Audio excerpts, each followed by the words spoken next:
Wow. We're going to get started here. Mark's got a couple videos to play, but I would like to start off in a brief prayer. Father God, as we come here to organize to get this country back to its original foundation, Judeo-Christian foundation, just that you guide and lead us, put it in our hearts where we can be of assistance to this endeavor. So thank you so much in Jesus' name. Amen. Before we get started, does anybody not have Constitution? They're free. I don't know if you went like that. Okay. Don't be shy. Never stare a gift horse in the mouth. This is my gift to you guys. We're going to be using the book today. There's a test at the end. Well, thanks everyone for making it out today. I'm 12 is as big as more. I'm very encouraged by the turnout here tonight. This is fantastic. So, as I've kind of kept a lot of you updated, our goal here is to educate ourselves and come to a shared understanding of whether or not we want to all be part of restoring what America once was, because it hasn't been that shining city on the hill for well over a century, at least since the Civil War. Some would argue before that. And so that's our goal tonight. So we want a lot of participation, questions, don't be shy, don't hold anything back.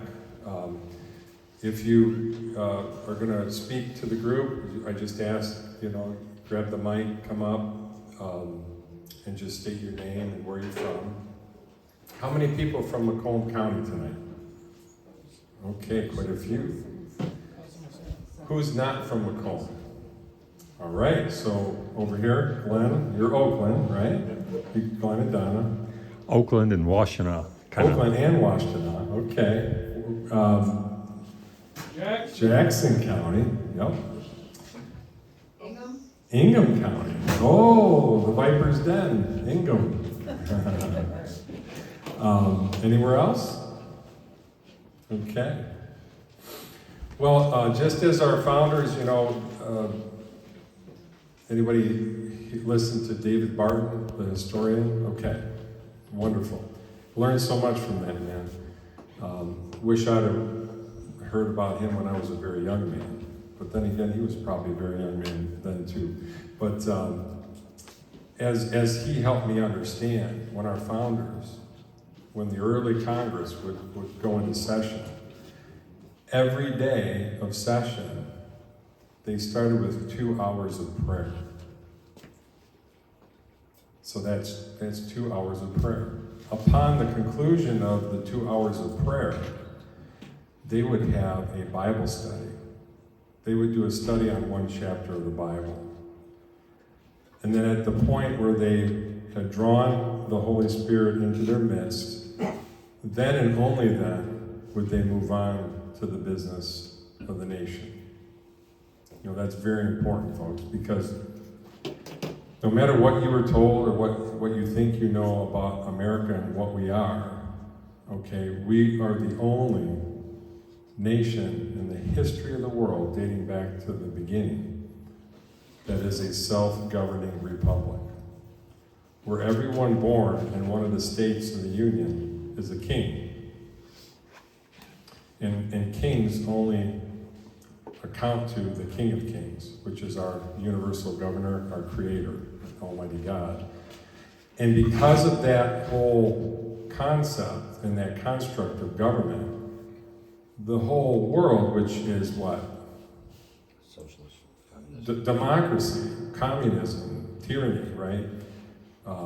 Democracy is rule of the mob rule, right? That the 51% of the people can suppress the rights of 49, right? That's Babylonian law, that's Roman civil law.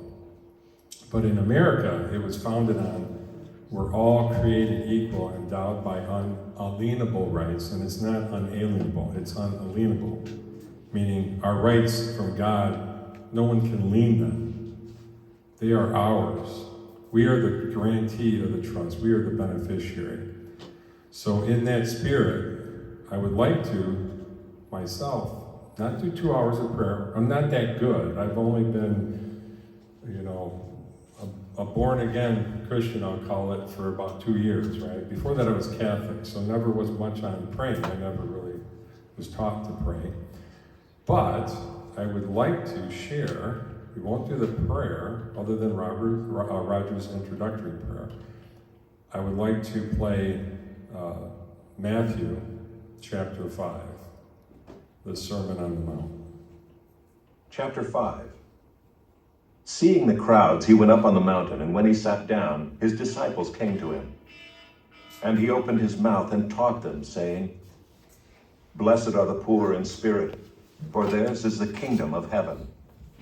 Blessed are those who mourn, for they shall be comforted. Blessed are the meek, for they shall inherit the earth. Blessed are those who hunger and thirst for righteousness, for they shall be satisfied. Blessed are the merciful, for they shall receive mercy. Blessed are the pure in heart, for they shall see God. Blessed are the peacemakers, for they shall be called sons of God. Blessed are those who are persecuted for righteousness' sake, for theirs is the kingdom of heaven. Blessed are you when others revile you and persecute you and utter all kinds of evil against you falsely on my account. Rejoice and be glad, for your reward is great in heaven. For so they persecuted the prophets who were before you. You are the salt of the earth, but if salt has lost its taste, how shall its saltiness be restored? It is no longer good for anything except to be thrown out and trampled under people's feet. You are the light of the world. A city set on a hill cannot be hidden. Nor do people light a lamp and put it under a basket, but on a stand, and it gives light to all in the house. In the same way, let your light shine before others, so that they may see your good works and give glory to your Father who is in heaven. Do not think that I have come to abolish the law or the prophets. I have not come to abolish them, but to fulfill them.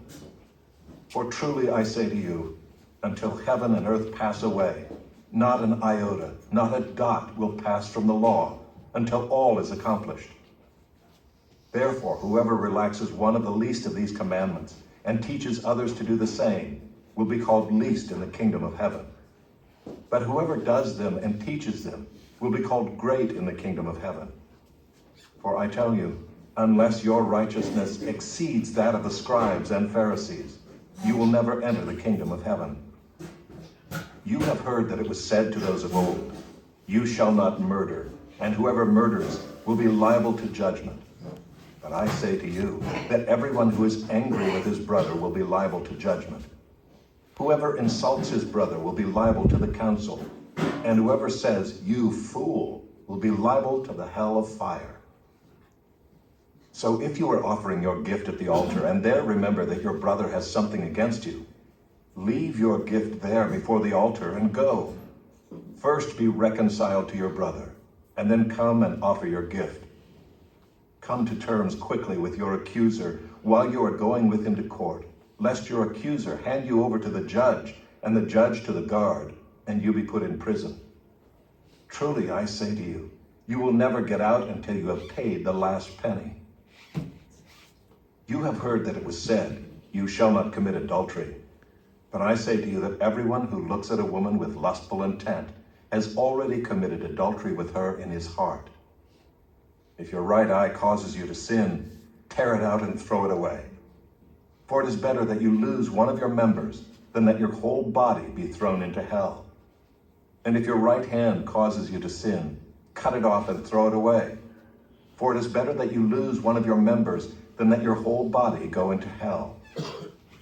It was also said, whoever divorces his wife, let him give her a certificate of divorce.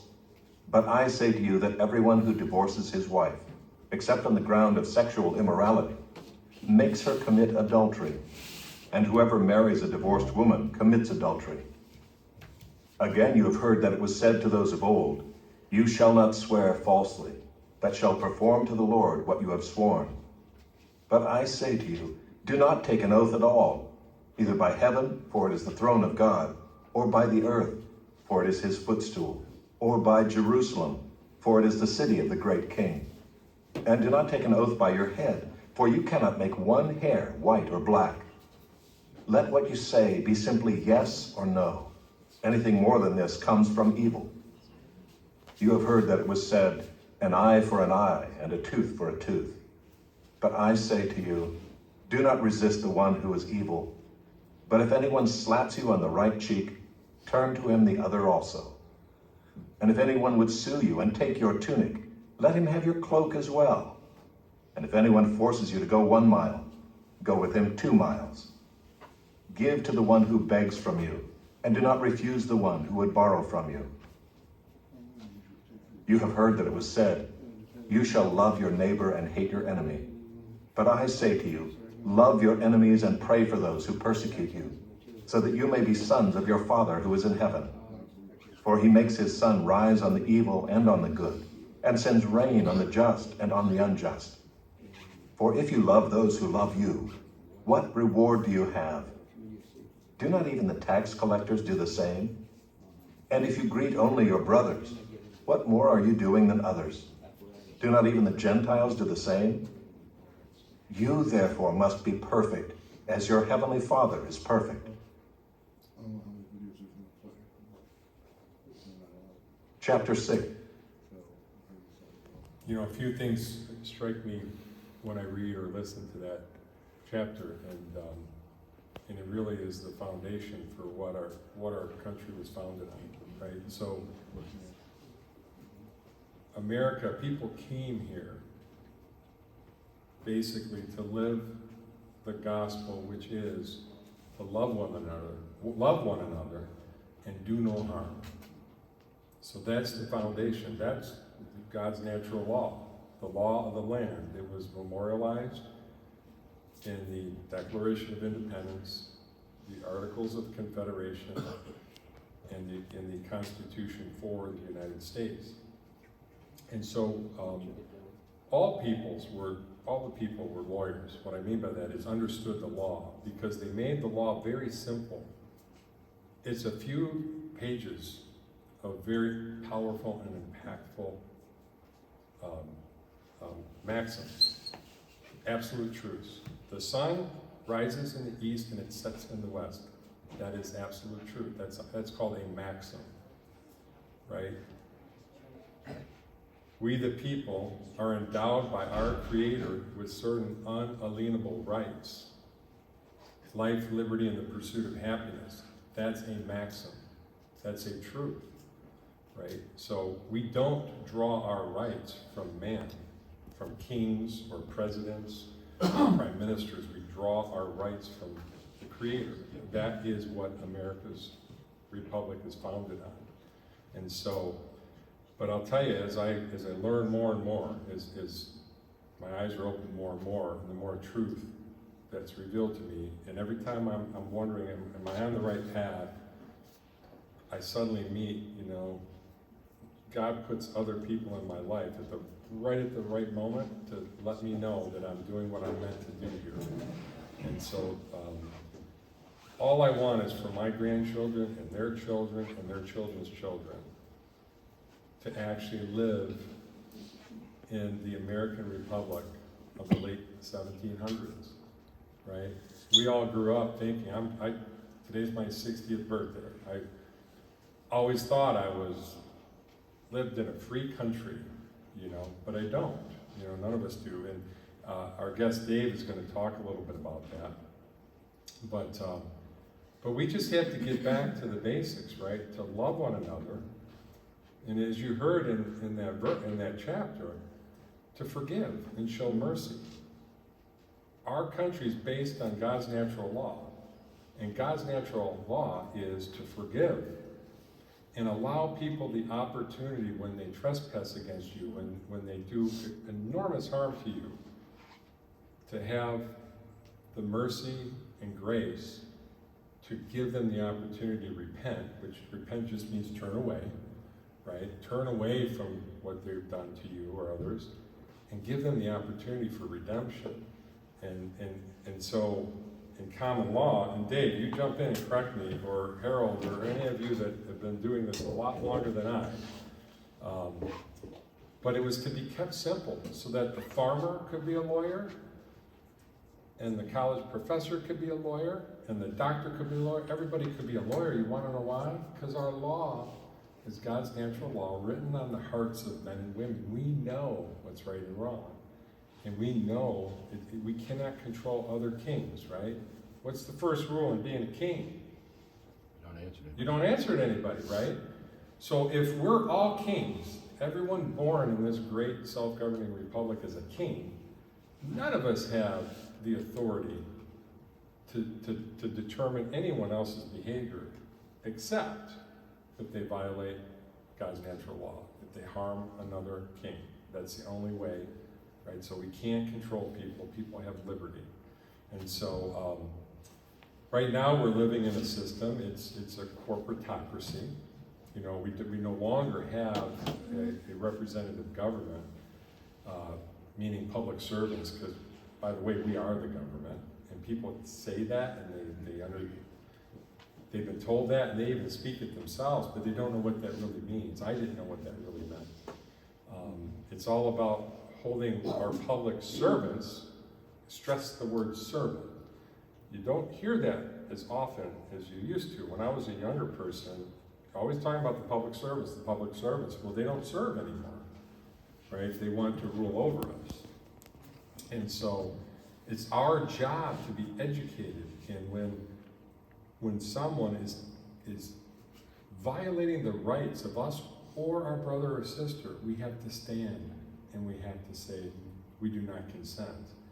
And it's not, you know, there's a reason why they don't teach the Declaration of Independence in schools anymore, right? They want to suppress the truth of what we were, you know. And the good news is the Republic is right now vacant, but it's just sitting on a shelf.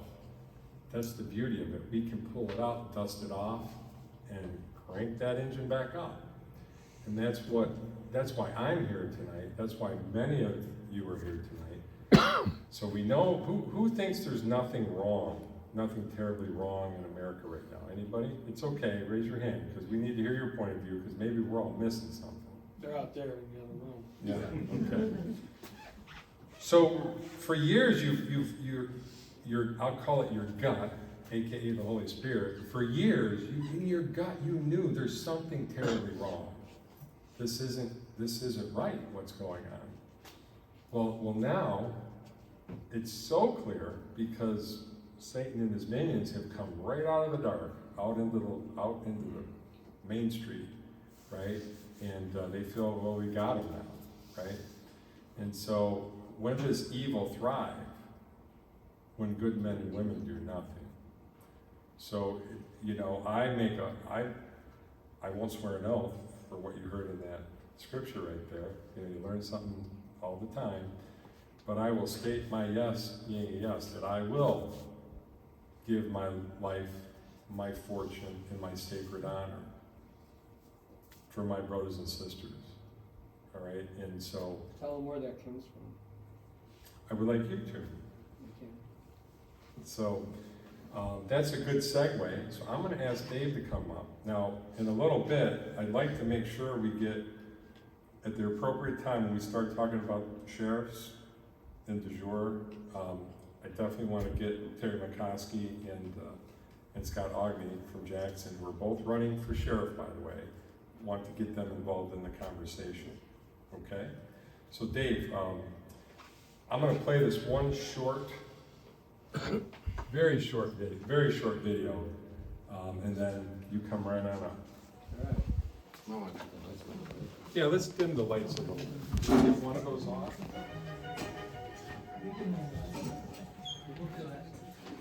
There was a lawyer once. His name was Francis Scott Key. He penned a song that I'm sure you're aware of. You've seen it. It's in most hymnals throughout our churches. It's called the national anthem. It is our song as an American.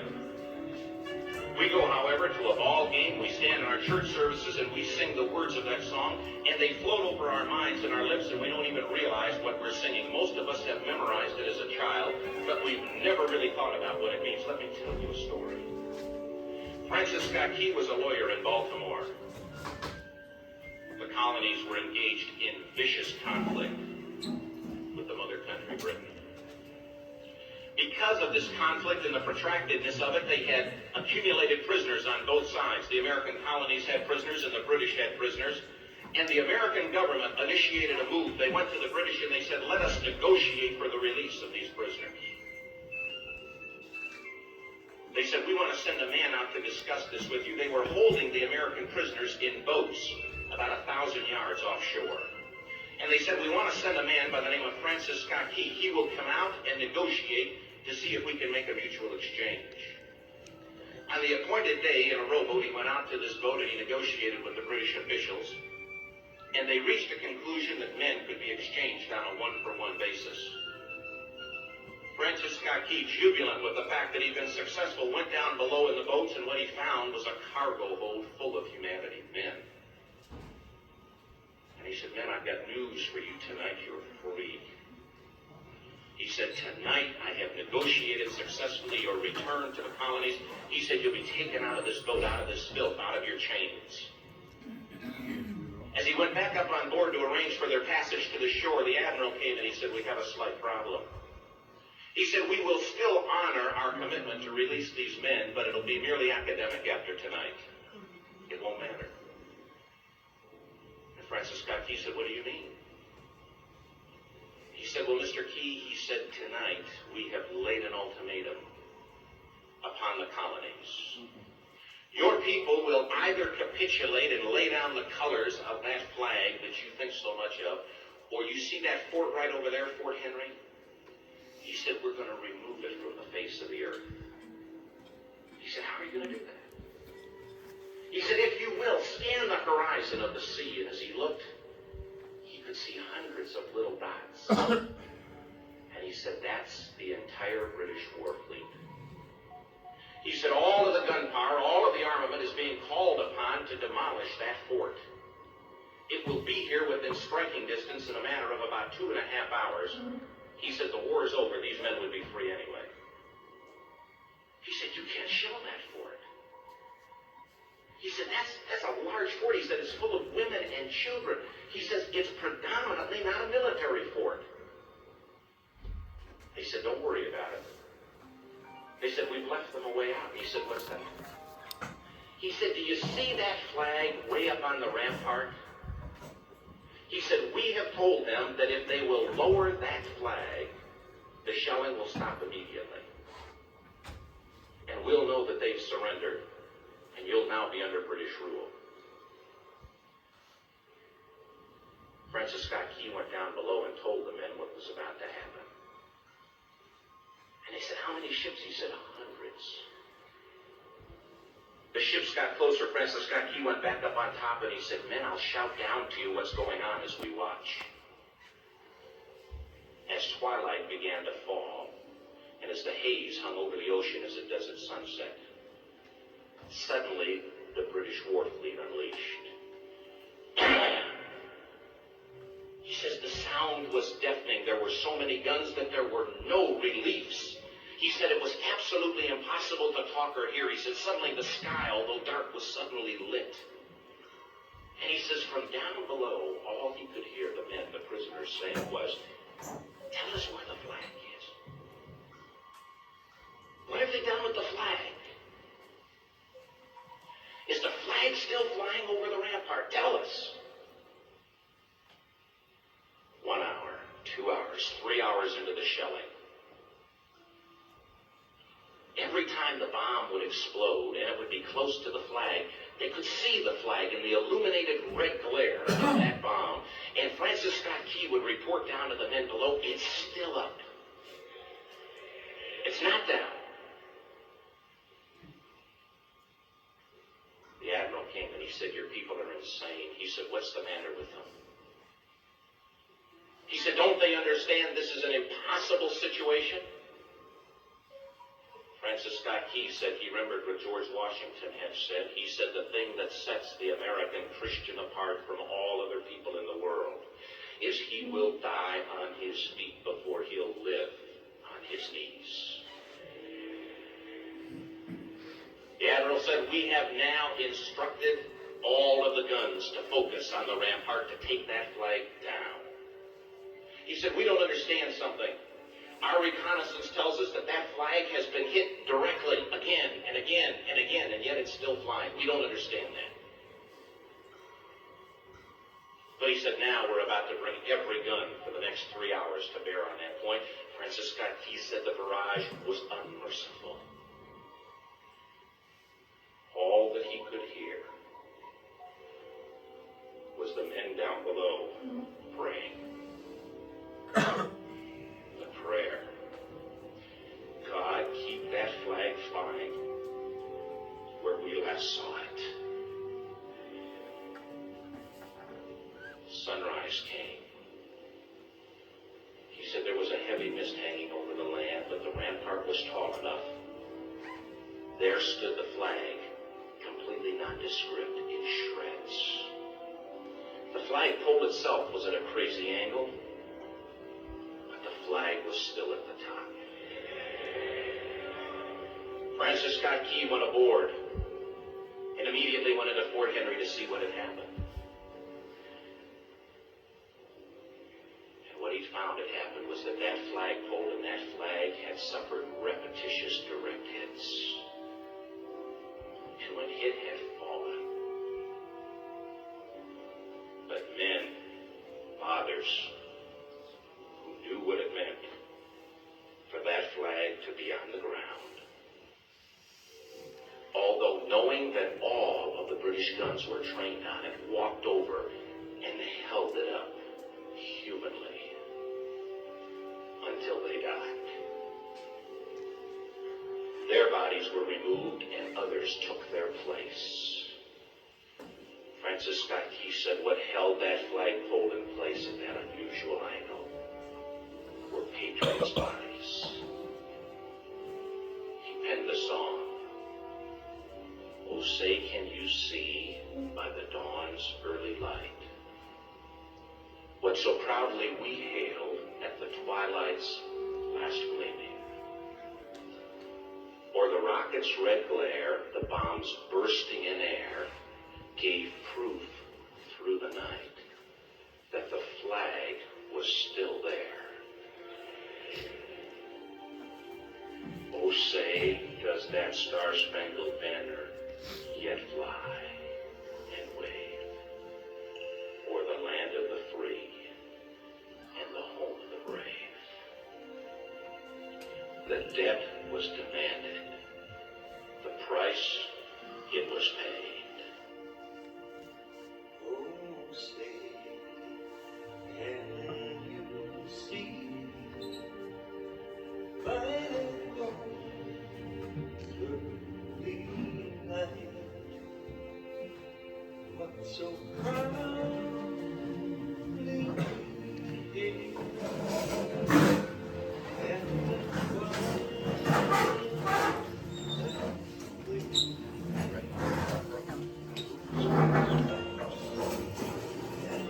bright stars through the perilous fight, o'er the rampart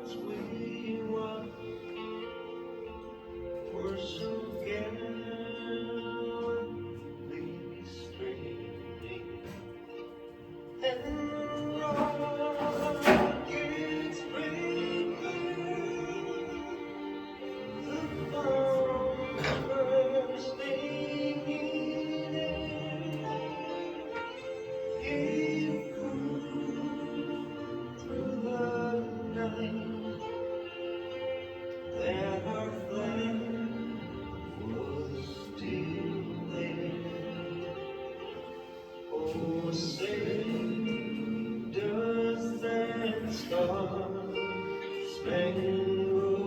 banner yet wave o'er the land of the free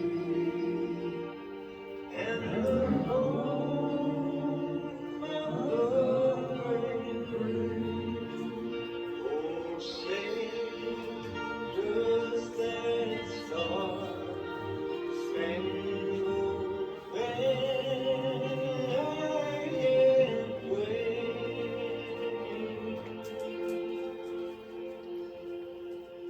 o'er the land of the free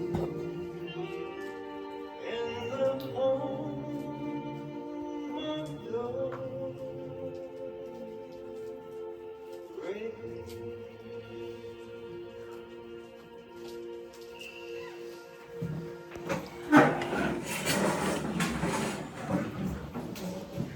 All right. Dave, why don't you come on up? Looks white? Yeah. Sure. Yeah. Dave said like to be white. Hold it or just next time? Probably use the mouse. I'm gonna be busy with my hands. There you go. Yeah, thank you.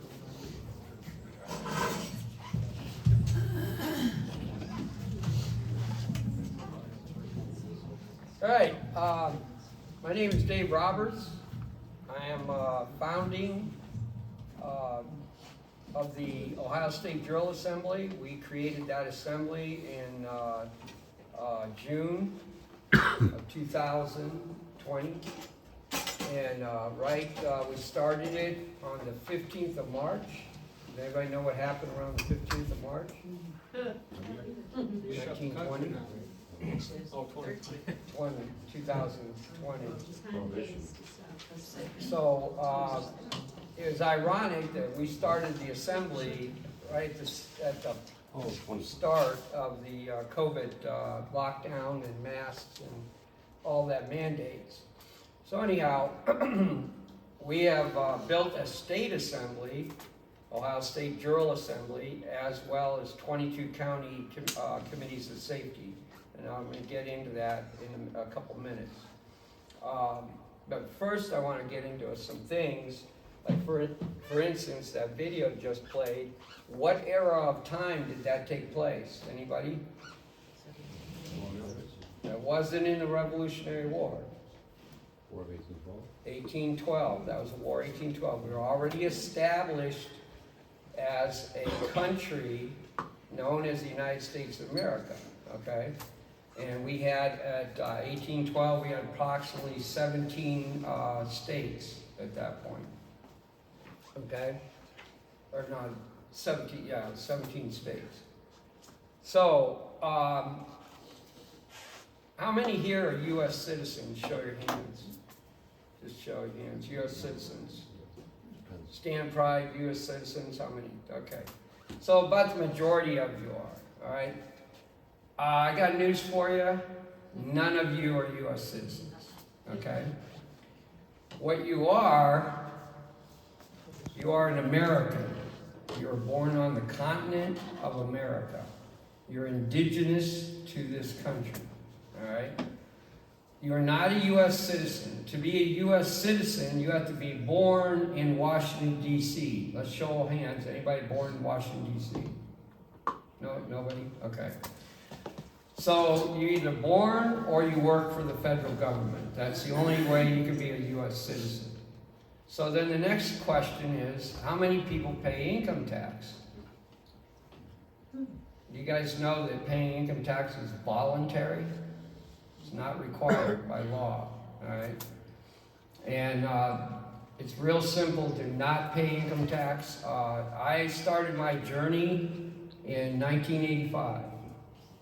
And how I started my journey was the IRS came and took $14,000 out of my bank account, and I sued them for grand theft. And in the process of going through the court case, which was a 6-month ordeal, I figured out through a lady called Lynn Meredith out of Huntington, California, and she had 2 books. One, How to Cook a Vulture, and the other one is A Vulture in Eagle Clothing. And those two books gave me the tools necessary to figure out how to remove myself from the system. Remove myself from, another word is the matrix, okay? And I have not paid income tax in 35 years, okay?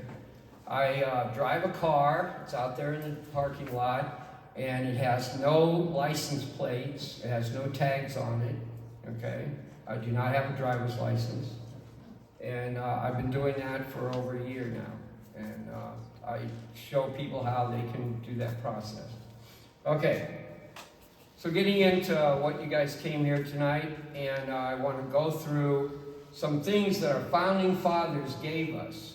Okay, they gave us gifts. Now, I was going to start off with, how many branches of the government are there? Anybody? 4. One's unelected though. Okay. Three. We're taught 3. Yes, you are. You're taught 3. Okay. There's actually 5 branches of the government.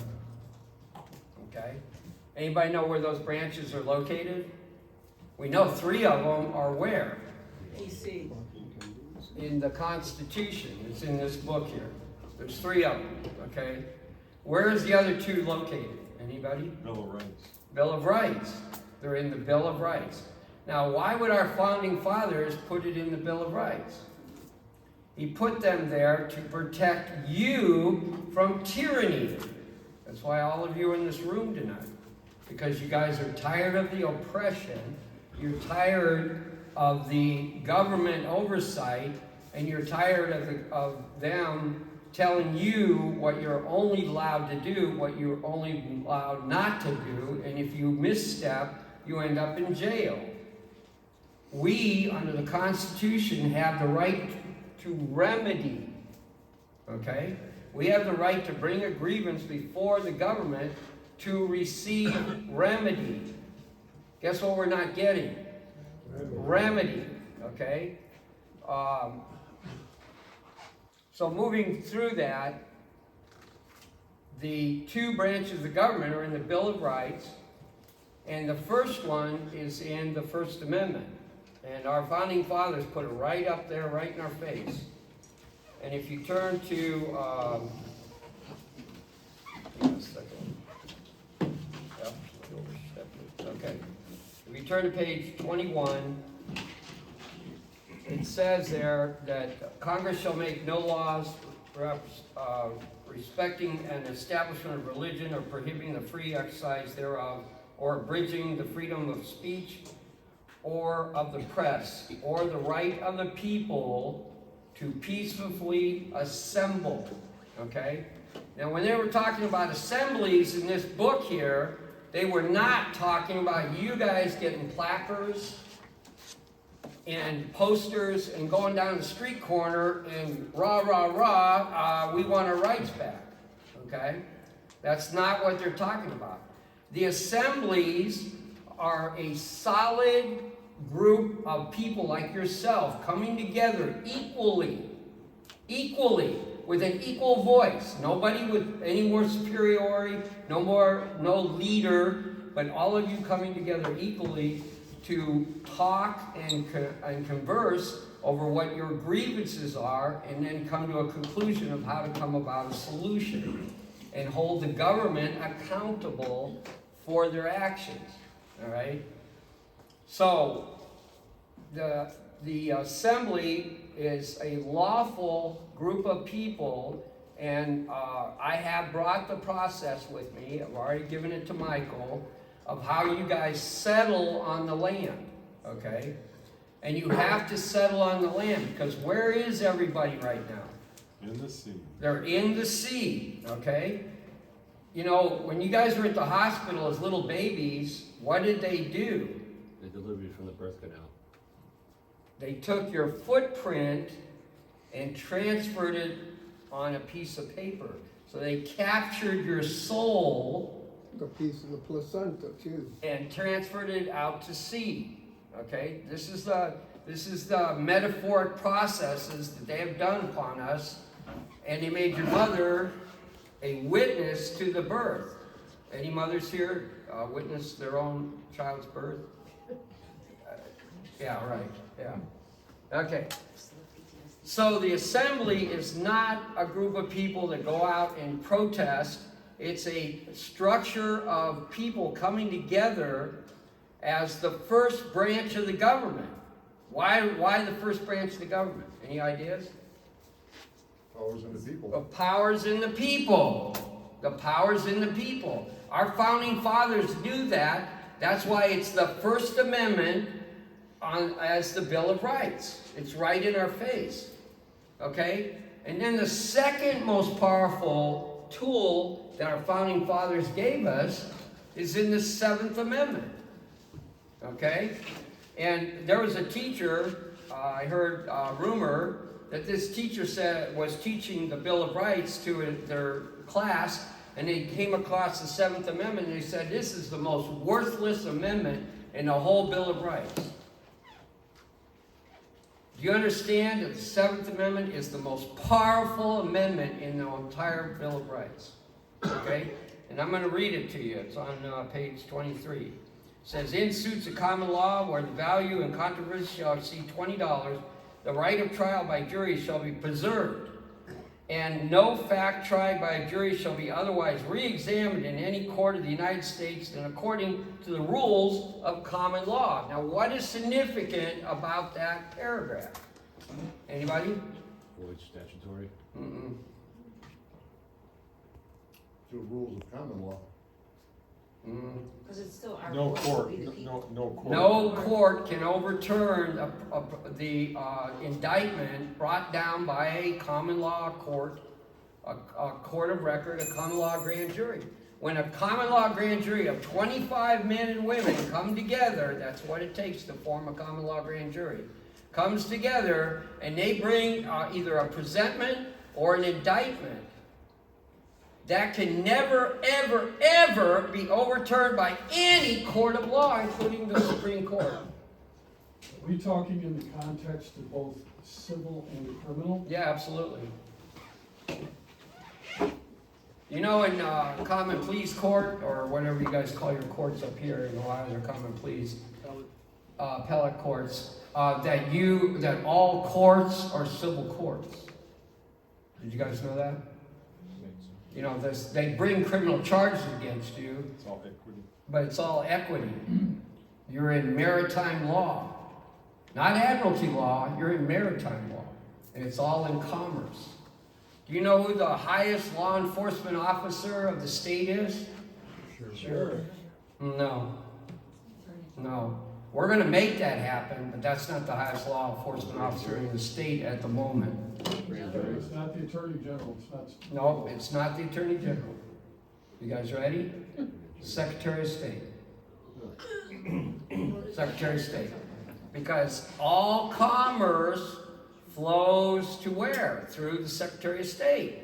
He delegates licenses and registrations, and he controls commerce in your state. He controls the vote too, by the way. She. Or she, okay, I don't know what. I'm just letting you know, so you Yeah. can have her. All right, so with those two tools, I'm going to go into something in the Declaration of Independence, because I feel that this is something very important that all of you need to understand the solidness of that. And we're going to be on the second paragraph. The first paragraph is excellent, but the second paragraph is what gives us the authority to do what we need to do as a people. Now, something that was never covered in high school was the fact of what the Declaration of Independence was all about. Because when I went to high school, they told us that it was a document that our founding fathers created, which allowed us to become Americans, okay? That is the tippy tip of the iceberg, okay? The Declaration of Independence, there's 4 major things that took place with the signing of the Declaration of Independence. The first point is that when our founding fathers put their, took the quail pin and dipped it in the inkwell and signed their name at the bottom of that document, every man and woman became sovereign, free people. Sovereign, free people. And with the signing of that document, we also became a country unto ourselves. You understand that before the signing of this document, we were all subjects of King of England. You understand? We were serfs. We were nobodies, okay? And the United States was ran by a corporation. Do you understand? The colonies were corporate. There were corporations, individual corporations, under contract with the king. And you understand, when we signed this document, our founding fathers signed this document, we declared war on England. You guys get it? We slapped the face of the king. How dare you? How dare you slap my face? Who do you think you are? Do you understand that every monarchy in the world chose us as a target? Okay? And we're still here. Why do you think that is? I mean, Michael talked about it earlier. They sat down and taught, they prayed for 2 hours before they even put any pen to paper.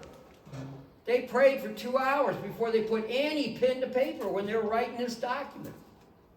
Do you think the divinity might be involved in this? Do you think the divinity might still be involved in this? Okay? Absolutely, because that's why you're in this room. That's why you're here. You know something's wrong, and you know something isn't right. Okay?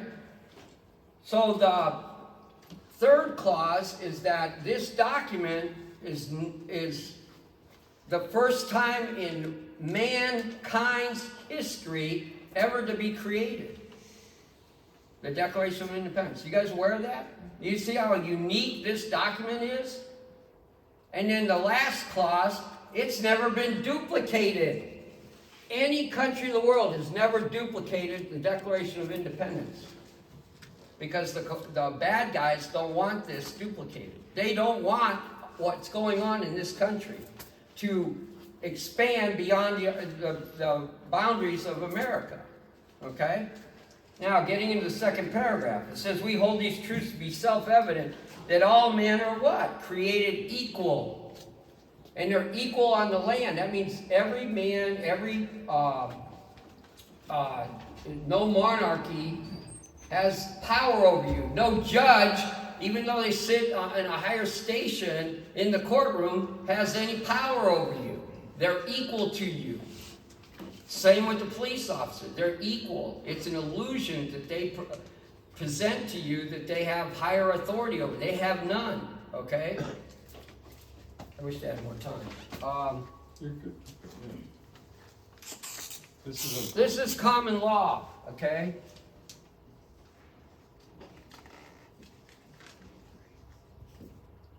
This is common law. Right here. We got God. And God created the universe. And then he created earth. This is in Genesis. And then he created everything on the earth, above the earth, and in the earth. Correct? And then he created man. Right? So he created man. And then he what? Gave man dominion over earth. Correct? Well, when he gave man dominion over earth, did that allow man to have creative rights over God? No. Okay? So pay attention. So what did man create? Man created governments. They created law. Man's law. Okay? They created like law groups, teachers associations, agriculture associations, but they're all associations created by whom? Man. So if man or women create these associations, does those associations have power over man? No. No. Okay? So how does the government come up here and get power over man? He don't moves man down to the bottom as a citizen. And how does he do that? He does it through titles. He gets you to accept a title. If you stay as a man or woman, which God created, a creator created man and women, and you accept that as a man or woman, this government has no rights or authorities over you. But they get you to accept a title. Parent, taxpayer, driver, passenger, Citizen. Mr., Mrs., all titles. And when you accept a title, you forfeit your rights. Okay? Anybody know the difference between unalienable or unalienable versus inalienable? Anybody know the difference? Now, if you go in a modern dictionary, it'll tell you they're the same thing. But if you go into Webster's Dictionary of 1829, you'll find out there are two significant differences. And as Michael talked earlier, unalienable rights cannot be taken away. They cannot be pressed. They cannot be altered. They cannot be rearranged. And another question: how many rights do you have?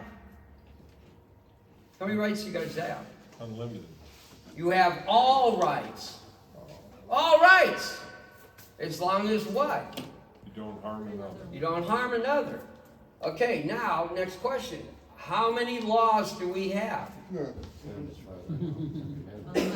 Too many to count. Positive laws, negative laws, or God's laws? Okay, that's not a question. Question is, how many laws?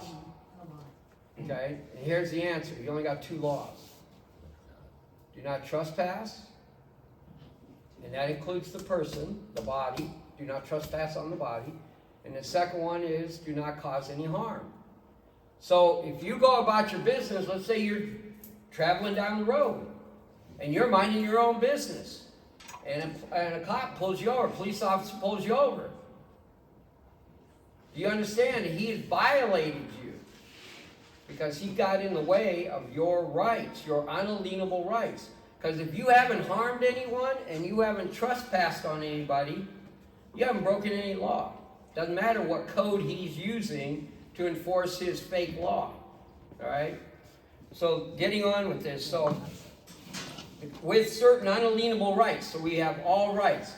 If you look in the Constitution. Can I interrupt one second? Yes. How many people, by a raise of hands, really understood what Dave just said before tonight?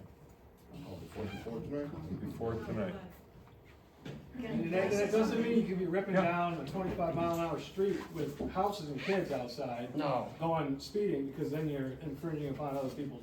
Why is that? Why is what he just said? You guys gotta understand this.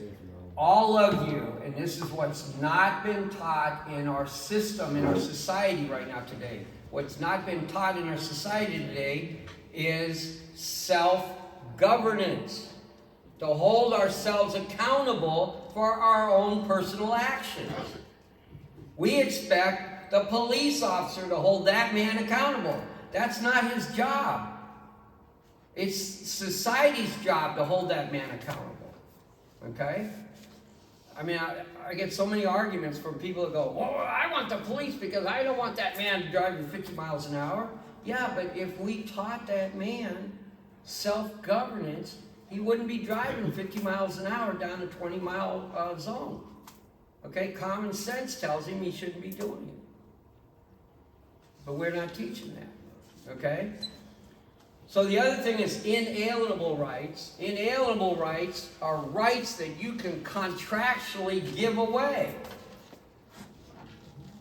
And inalienable rights start to show up in our documents, in our governmental documents, after about 1835, right about that time frame. Instead of unalienable rights that are in all of our organic paperwork, when you get like the Constitution, the Articles of Confederation, the Declaration of Independence, Northwest Ordinance, they all say unalienable. But after approximately 1930, it went into inalienable because they decided, oh my God, we can't have them knowing that they have unalienable rights. Inalienable rights is that you can give your rights away under contract. I'll give you a perfect example of that. Your driver's license. When you entered into the contract of your driver's license, you signed that document, you gave away your unalienable rights. But you know what the best part is? All you gotta do is say, hey, I got my rights back. Bam. You got them. Okay? So,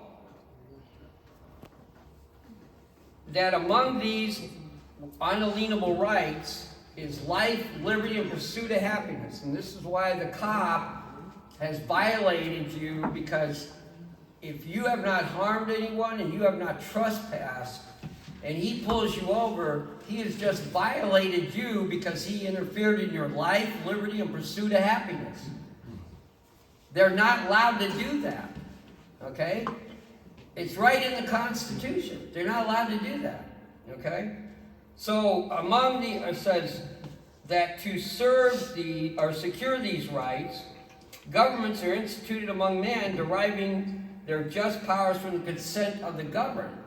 So what exactly is that being said?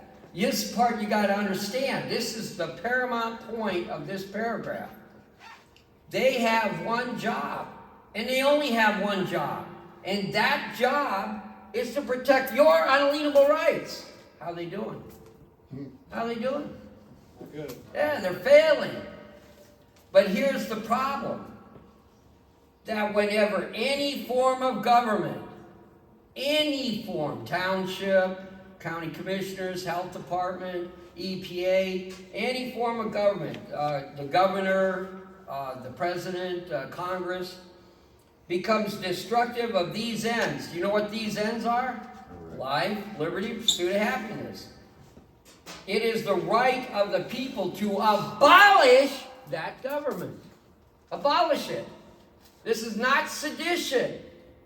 It's our God-given right. And if you read down further in that paragraph, it's our duty. It's our duty as Americans, just like Francis Scott, stand up and claim what is right and put these government officials in their place. Do you understand this Constitution? It's a four-corner document. Do you understand what that means? That means they have to operate inside of that document. They are not allowed to get out. Guess what they've done? They've jumped out of that document. They jumped out of it. And it's our job as committees of safety to hold the local governments accountable for their actions. Now, what we're doing in Lorain County, Ohio, is we're getting ready to go into the health department and put them on notice. And we're giving them 72 hours to either resign their position or come in compliance with the Constitution under the Republic. Okay? This is something I'd like to teach all of you how to do, but there's steps that has to be done before you can get there. All right? So that's something that's not going to happen today, but it will happen in time. And that's up to you guys, how involved you want to be and get going. All right? So, how do you eat an elephant? One bite at a time. So, when this becomes overwhelming, remember, I'm taking one bite at a time. Because it will. I mean, even the stuff I'm talking about tonight, a lot of you are going to find this overwhelming information. You're going to think you just got hit with a fire hose. All right? Now moving on to the committees of safety.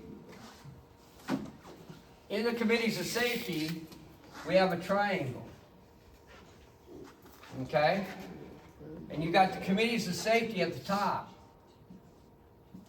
And then over here, you got the common law grand jury.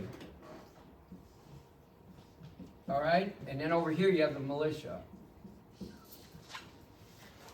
That is your safety net. This is your structure as civilians in holding the government accountable for their actions. Now, how do you hold them accountable for their actions? Anybody? You know how to do it? Indictments. And panel of citizens grand jury. Okay, you're getting ahead of yourself. All right. Form a In the contract. Constitution, that's their rule book. This is their book of operation. This is their manual that tells them how they can operate their government.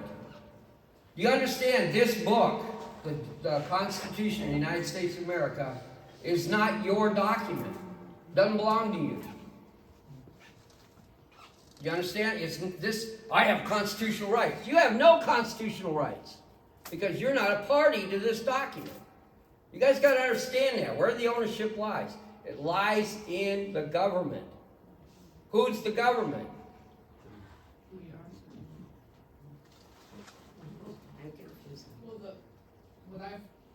What I've been told is we've created the government. So we're not really the government, we've created the government. I'm sorry, we what? We created the government. Yeah, we did. We did create the government. It says man created the government. Correct. Okay? And all the So how did the government get over and start ruling us? Right, and all the Constitution is an invisible fence around the government. Well, that's a, yeah, you can put it that like a paddock and get it around. Right, okay. So, he broke my chain. Okay, I got it. So, how do we hold them accountable for their actions? All right? I mean, they commit treason every day. I mean, they do it in their emails, they do it in the newspaper articles, they do it in meetings. I mean, they do it all the time. They don't even realize they're doing it. They don't even realize they're committing treason. Some of them don't. Well, there's a good many because they wouldn't say what they say. Okay, in the Constitution, Article 6 says, in second paragraph, it says, the Constitution, the laws of the United States which shall be made in pursuance thereof, and all treaties made, or which shall be made, under the authority of the United States, shall be the supreme law of the land. Supreme law of the land. So if the Constitution, under Article 6, is the supreme law of the land, where did the statutes and codes come that they're holding over the top of you? Where did 28 USC come from for income tax? Where's those laws? How do those apply when it says here, the Constitution is the supreme law of the land? And then it goes on to say, judges in every state shall be bound thereby. Not to a corporation. Not to a corporation. But they're bound to this Constitution. And you go into a court of law and you ask that judge, does he have a lawful oath? And he will not answer you. I guarantee you, he will not answer you. You can take his oath, go down to the courthouse, get a copy, a certified copy of his oath of office, have it notarized by your signature over the top of it, put it back in the docket. Now he's bound by his oath. He'll still ignore it. This is how criminal they're getting. Okay? This is how criminal they're getting. Okay, third paragraph. Senators and representatives before mentioned and the members of several state legislatures and all executive and judicial officers. Who are executive and judicial officers? Judges. Everybody that works in the government. Everybody that works in the government has to have an oath of office. Not somebody that's elected. It doesn't say here, elected officers. It says all officers. Okay? So if you're a janitor and you're hired by the government to sweep the floors, you better, by God, have an oath of office. Because when I was in the military, guess what I had to take? And I wasn't even a private. I had to take an oath of office. I had to swear to serve and protect and defend the Constitution of the United States and the Constitution of my state. Why are they any different? Do you understand that this Constitution, he talks about maxims, right? Well, I'm going to give you a maxim, okay? And here's the maxim. First in time, first in line makes this paramount priority over any of their constitutions. You guys understand there was a constitution created in 1871? That's a corporate charter, by the way. That's not a constitution. But they live on that constitution. That's why it's buzzing. They living on that belief. Well, the thing is, they're committing treason because they are ignoring this Constitution. This is the Constitution of 1787, not the Constitution of 1789. Anybody know what the difference is? Constitution of 1787 was written for the people. The Constitution of 1789 was written for a contractual agreement between the delegates and King George because we lost the Revolutionary War. Oops, you guys didn't know that? Sorry, we did. We lost the Revolutionary War because we owed King Charles a debt, or King George a debt for $18 million. And our delegates had to pay that. He bought it from France. France loaned us the money. The King of England bought the debt. And then he has held that over us ever since. You know how long we were actually free? 12 years. 11. 6 years. From the Declaration of Independence 1776 to the signing of the Peace Accord in 1783. Okay. Can I ask a question? Yeah. Because this is one thing that just, I don't understand. We had our Constitution, we went to war, we lost. How do you get it back? Because it's, our whole lives, you It's own still a there. business, you lose Okay. it, you lost your business. That's a good question, and and this is what, okay, Michael talked about that Republic has been on the shelf, and no, the Republic is in existence right now. There's offices that work every day in the Republic, and I'll give you one that you're not aware of, and you go to it every day, almost every day. U.S. Post Office. Right, yeah. Okay? U.S. Post Office, that's a republic. And without the U.S. Post Office, there's no United States of America. Do you understand, Benjamin Franklin created the first post office. He was the postmaster, right? The first postmaster of America. You know who the second postmaster was? Any idea? King George. And he held that position until when? 1999.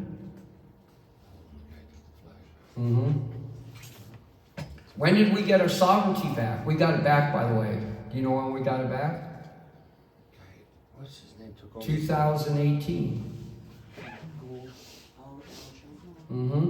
When Donald Trump walked in front of Queen Elizabeth, we were sovereign. We were all sovereign, okay?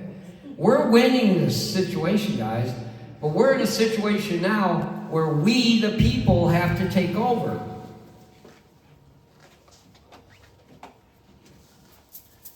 There's no one on a white horse Yeah, there's no one on a white horse. that can calm Donald Trump, the military, all that. We have to exert our authority and take care of our communities and bubble it up from the bottom.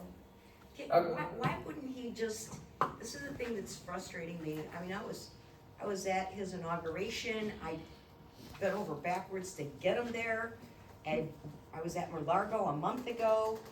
What I don't understand is why isn't he leading us? Why didn't he tell us, we lost our sovereignty, but I got it back for you, and now this is what I expect you to do? I can answer. Everybody keeps telling me it's a chess game, he can't show, I don't get it. At some point, Go ahead. raise for impact, I'd right? like to tell you, because if you're following, well, you kind of, there is a gentleman that lays it out fairly well, but, that goes by Derek Johnson, but there is a military operation, and it's actually global, and when it was set up, actually the military had put a lot of things in place before Donald Trump came down the escalator. Yeah, and they put him in place. They put him in there, and once he got in, he started putting everything in place for an operation.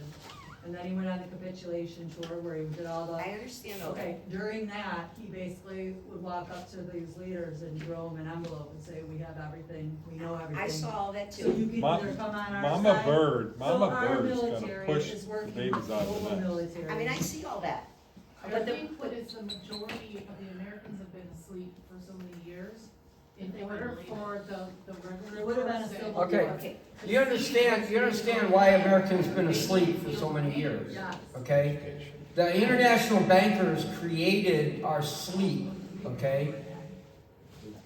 You understand the Civil War had nothing to do with slavery.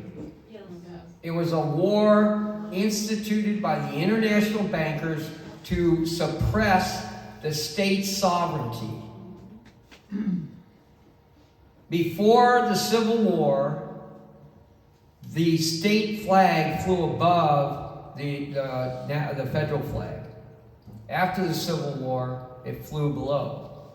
You understand, we didn't go into corporate government in 1871. It happened on April 15th. Hear what I'm saying. April 15th, 1861. That's why when they say Donald Trump's going to take over the Republic, he's going to be the 19th president. No, he's going to be the 17th president. Because Lincoln was what? The 16th president. And he ended the Republic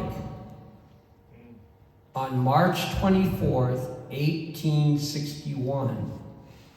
And then Wilson and then FDR piled on to crush it.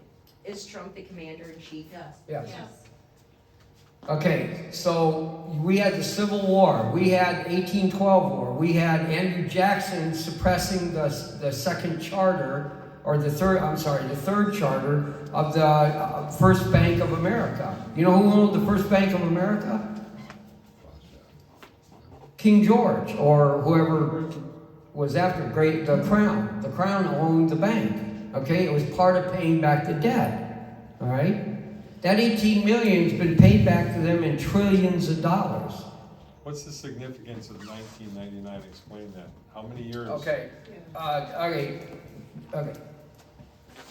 This is really important, folks. There's to 3 understand. international Bankruptcy. bankruptcies. Then it's Jubilee. Okay, so the first one was 1789. Okay, the second one was 1859, and the next one was in 1929. That number sound familiar? Yes. Stock market crash, remember? Okay, this is the predecessor for the Civil War. This ended the Revolutionary War with the signing of the the Bill of Rights came 2 years after this Constitution. You understand the Bill of Rights was written at the same time that this Constitution was written? But they had to get this one passed because otherwise the delegates were going to be saddled with the $18 million debt. And they didn't want to be saddled, so they shoveled it onto the people with this contract. That's why it's called a Constitution. A constitution, if you look up the word constitution and you break it down, it is a debt obligation. Debt obligation. Okay? So then 70 years, every year, there's 3 internationals, they're 70 years apart. Okay? 70 years apart. So at the end, 1999. They can only do 3 international bankruptcies. They're not allowed to do anything more. The United States of America, Inc. has to go into liquidation. It can't exist any longer. You understand? We've been putting up with 20 years of, pardon my French, but bullshit because they don't want to give the reins up. All right? So in 1999, they had to surrender the postmastership. The king did. And there was a 2-week window where they had to step out of that position because the bankruptcy ended. And there was a guy by the name of Russell J. Gold, okay? Capture the flag. I was saving that. He stepped in and captured the postmastership and the 4D flag. He Right. captured the 4D flag. Title IV flag, yeah. Okay? And when he did that, he blocked Queen Elizabeth from getting back in to the postmastership. The postmaster is a very lucrative position. All right? Very lucrative. That's why they wanted it. You understand, all international trade goes through the postmaster. All international trade goes through the postmaster. You guys starting to get the picture? All ships going in and out of the United States. The money, the revenues collected goes through the postmaster. And isn't the post office, isn't that the court of record? It can be. Yeah, right. The post office is the highest court of the land. Okay? If you can get into a post office court, you're in the highest court of the land. Okay? If Trump is commander-in-chief, okay, why is he allowing all of this that's going on in the courts right now, and then he's not operating under common law? You want to know? Yes. You ready? Because he's trying to wake up all the dumbasses out there that got their head in the sand. With And their he asses told up. you, how do you legitimately get information into the public purview that's otherwise not? You get it in through these court cases. Right. And everybody that hates him and wants to see him fall is tuned in to him showing all of this Right. information like flies on shit. Yeah, he's exposing, for one, he's exposing the corruption that most of us have experienced in these courts for years. Okay? You don't have a voice in the court. You understand that in the law, Article 3, they are not allowed to deny you access to the court. When they deny you access to the court, there is no government. Because the people have the right under the First Amendment to what? Air your grievance. And those grievances are being denied you. Okay? So, under what they've done, I'm okay? Okay. Just tell me when you. This is important. Okay. Under what's happened, okay, in 1861, 63, it was 63, it's called the Executive Order 100, General Rule 100. The Lieber Code was instituted, okay? When they instituted the Lieber Code, who is the commander-in-chief of the military? The president, right? That's in Article 2. That's it. The commander-in-chief's executive branch is Article 2 of the Constitution. All right? So in 1863, they put the Lieber Code in place, and all of us went under military jurisdiction, not martial law, military jurisdiction. Why? Why? You got to ask yourself why. Okay? The reason why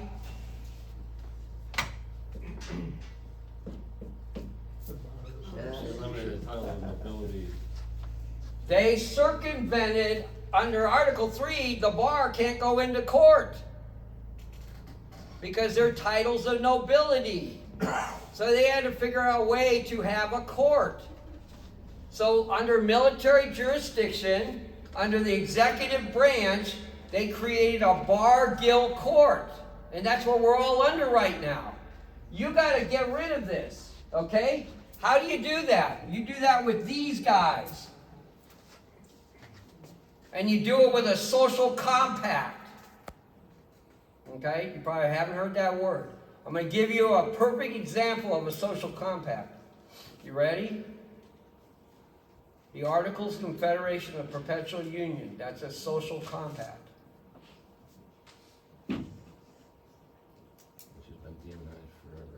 Yeah, they deliberately demonize it, because what it does is the Articles of Confederation put the federal government in a little box like that, and King George wanted them in a big box like this. So he created this contract. So the government could get out of this, get into this box and get out of that box. They went here. The federal government, our founding fathers, when they created the Articles of Confederation, they put the federal government in this little box because they knew what was going to happen if they got out of that box. And guess what happened? What we're facing right now today. Why do we have a national board of, or a national board of education, or a national board of agriculture, or any of the others that are out there? Why do we have that? Why do we have an FBI? Why do we have a CIA? You understand, all of those agencies are outside of the Constitution. They're there to control us. Mm-hmm. That's right. What's unique about a social compact, though? Okay. Tell them about the Articles of Confederation. I mean, how do you like push back on some of these, all those three-letter Right here. agencies Right that, here. Right here. Stand up. like Right here. ATF and Stand up. EPA, like, You stand up.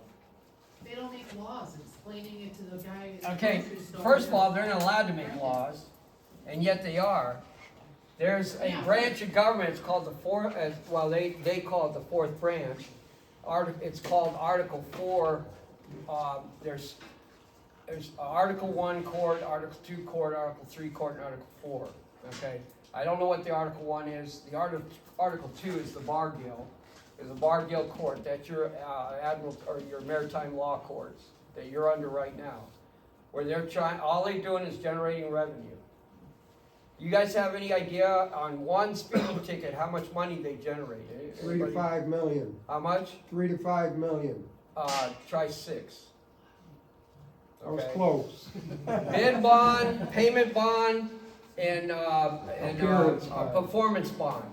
Each one of those bonds is $2 million minimum. $2 million minimum. So every time they get a ticket and you go into court and you plead not guilty, that generates a court case. As soon as they generate a court case, boom, $2 million right out the gate. And guess where that money comes from? From my trust. Your trust. It comes out of your Cesta KQB trust. Where does that come from? That comes from your mom and dad's seed money out of their Social Security account when you were born, and they used that money to seed your certificate of live birth, which started the process when you turned 18. Then they started monetizing it. Well, they started monetizing before that, but and when you turned 18, then they started grabbing big gobs of money out of it. Your Social Security number, your certificate of live birth, you put those numbers, I can't remember the website, but you can see how many times you're being traded as a commodity. I put my social number in that website, there were 389 entities trading me, and 90% of them were not this country. Saudi Arabia, all over the world, right? Because we're cattle, we're chattel, right? That's how they've done it. Birth certificates came around in 1913, stuff that's right around the same In time. 1913 was the Federal Reserve Act. Yeah, 1913 created the Federal Reserve. Here's the irony to it. They give you that birth certificate making you dead or lost at sea, but along with that birth certificate, they put $1 million insurance policy on your life. Right. Yep. Okay. This is why it's so difficult, folks. This is why when people are naive, go into government, and this is where morality comes in. This is where you have to have people that are God-fearing and moral. So a person has good intentions, goes to Washington, D.C. If they are weak at all, meaning spiritually and morally, they get sucked right in. They get sucked in. They make unheard of amounts of money. They have the wild orgy parties. They get people on camera. It's all a criminal enterprise. The people that are in government today, in our corporate government, they're all sociopaths and psychopaths. right? That's who they are. You know, 90% of the, well, probably about 87% of all congressmen are bar members. More than 60% of all the public officials that work in Washington are bar members. What does BAR stand for? British Accredited Registry. And this is what you guys gotta understand about the bar. That's their allegiance. Even when you are represented by an attorney, their first allegiance is to the bar. Yeah, you know not what to their you. second allegiance is? To the court. To the court. Third is to the general public. Right. And then third or fourth is you. So any attorney that has a bar license is an enemy of the state. They're an enemy They're a to traitor us. to the country. Right. Whether they know it or not. I've had to, I think many of the Macomb people know me, I helped introduce local state investigations here in this county, but since we've gotten these efforts going here, I had to start working in courts. And it's very interesting because according to their court rules, and I wanted to distinguish between Michigan court rules and statutory or constitutional law, because they're distinctly different. Michigan court rules do not follow anything with the Constitution. No. Or even with their statutory things. But here is the thing, and here is the biggest thing that hopefully this gentleman and I and one or two other constitutional sheriff candidates can discuss. You cannot walk into that courtroom and represent anybody else, including out of the prosecutor's office, without a membership. This is not a license, it is a membership. None of us should ever go into their maritime courts. Right. We don't, we don't have to. This is not a court system. Okay. This is run by the bar association. Right, it's run by the bar, it's an Article 2 Bar Guild Court, that's why I keep saying it's about Bar Guild Court. They pass law, matter of fact, all legislative law that's in your state, my state, and all the other states, is all drafted by the bar. The legislators that we elect to be our representatives, they're not writing any law. These guys are writing all the law, that's why they gotta go. And they write the law dictated to them by the crown. How do you like England still running your life? I don't. That's exactly what's happening, okay? That's why I'm so frustrated because I know this stuff and I can't get it in you guys' heads. So All of us should be. Here's the good thing though, here's the good thing. Folks, you just gotta, and for those of you that have heard me, they don't invite me back to talk at the GOP meeting anymore after I read the Declaration of Independence. But here's the thing, the beautiful thing is we are so lucky to be alive today. Right. Because if you can have the discipline to shut off social media, to shut off the television, to stop going to football games, and all these things that when Caesar was ruling, he said, give them bread and circuses and they'll never revolt. So it's, instead of all of that, you educate yourself, and here's the beauty of it. The Constitution's three pages. Right. You can become a lawyer, you can run circles around bar attorneys because you master the law. They're just playing in this commercial code and statute game and confounding people. Yeah. So as long as you don't consent to them, and Terry, this is the conversation we had, if you can be a constitutionally legitimate sheriff, you swear, I don't even want to say swear, you affirm that you're gonna uphold the Constitution, because you heard Matthew 5, you should never swear an oath. But you affirm, I will uphold the Constitution. I will protect you people, the Committee of Safety in Macomb County, your families. I will protect you from the tyrannical government, and that includes at all levels. You want to move into sheriffs? Yes. I'll skip through this. Yeah, we'll do another session. I wanted you guys to get a foundation. I apologize, those of you that are well aware of this already, because I know many of you are, but the majority probably weren't. So that's why that was so important. So Dave, Yeah. the whole concept of committee of safety, and you know, this book is great. I know there's some things that Dave disagrees with in LA, and this is the beautiful thing, folks. You get to decide. You get to discern Yeah. what's true, And that, right? yeah. Okay. There are organizations out there that is top, this is the top, and these organizations, and then you're down here, okay? And they call themselves assemblies, all right? American States Assembly, Life Force Assemblies, there's probably, Tactical Civics. They're a top-down operation. That's not a republic, guys. This is what you want right here, okay? You want the committees of safety at the county or at the township or the borough to be running their local operation. And then they send a delegate to the state assembly, okay? And these delegates here have to get permission from them. They can't now, I'm going to the state assembly, now I'm going to write law, I'm going to create, no. They have to get the okay from these guys, okay?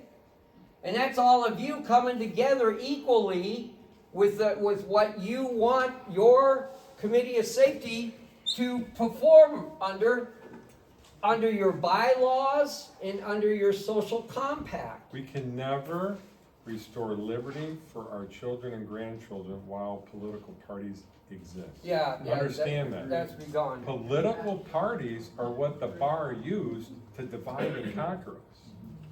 And then the state sends delegates, the state assembly sends delegates to represent in the national assembly, okay? So in the case of, and then what is the significance, the true significance of the sheriff? Okay.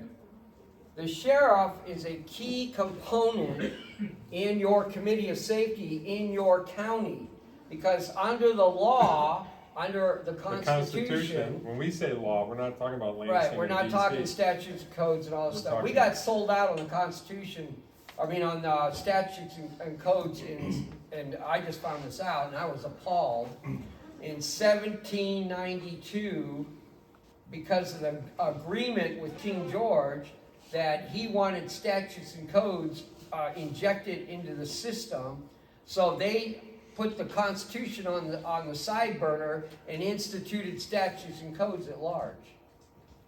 That was done by King George, okay? We've been robbed of our liberty and we didn't even realize it, okay? So getting back to this, so you as an individual, with the sheriff is the highest law officer in the county except for the coroner. And the coroner's only job, other than being a coroner, is to make sure the sheriff's doing his job. And if he isn't, he has the right to remove him. He just signs a piece of paper, bam, he's out. He's out, okay? Yeah, well, a lot of counties, they have removed the coroner and put in a medical examiner, okay? They have violated the republic, okay? In the state of Ohio, we only have like 3 or 4 coroners in the whole entire state. In many counties, in New York and other places, they've eliminated sheriff departments. Right. Yeah, in Connecticut, I communicate with people all over the United States. In Massachusetts, Connecticut, Rhode Island, they have eliminated the sheriff's position entirely. There's no sheriff in those states, okay? There's no coroners in those states. Yeah. If you have a sheriff recalled, who replaces the sheriff? The committee of safety. Committee of safety. See, that's where you guys have the power. Because when you settle on the land, you become de jure. And you're the only de jure government in the county. De jure means lawful. Here's the definition of de jure. De jure is laws instituted or controlled by we the people. by the people, for the people, of the people. That's a de jure government. The people, the consent of the people is operating the government. Okay? And that's us. We're not getting paid a salary. Right. That's so that us. a We're deputy self-governing. sheriff doesn't step up. You know what a into the de sheriff's facto position. government is? A de facto government, Barr, has infiltrated into our government and instituted their laws. It's an enemy. They're an enemy. They are enemies of our country, have infiltrated into looking like us, acting like us, infiltrated into our government and instituted their laws. What are their laws? Rules, codes, Statutes and regulations. codes. Statutes and codes. In direct violation of the Constitution. Okay? Which they're now breaking even that. That's because They're not even they're following that at their end of the ropes. They know that. See, here's where they're at. They're you know, and he talks about mercy. Okay, that's the only saving grace they got is our mercy, because they have created so many criminal acts against the people. The only outcome is death by hanging. Okay, death by hanging. So it's only our mercy that's going to save them from anything other than death. So they're fighting viciously on suppressing us as best they can. Okay? And they're doing, I mean, if it means breaking the law. I got friends that know their stuff very, very well and have put the judges in Iowa, Des Moines, Iowa. I have a friend that has put the judges in their little box, and he has taken their abilities to control him, and they went and hunted him down, captured him, and put him in jail because they can't control him. And they don't want him out there maybe talking to you guys.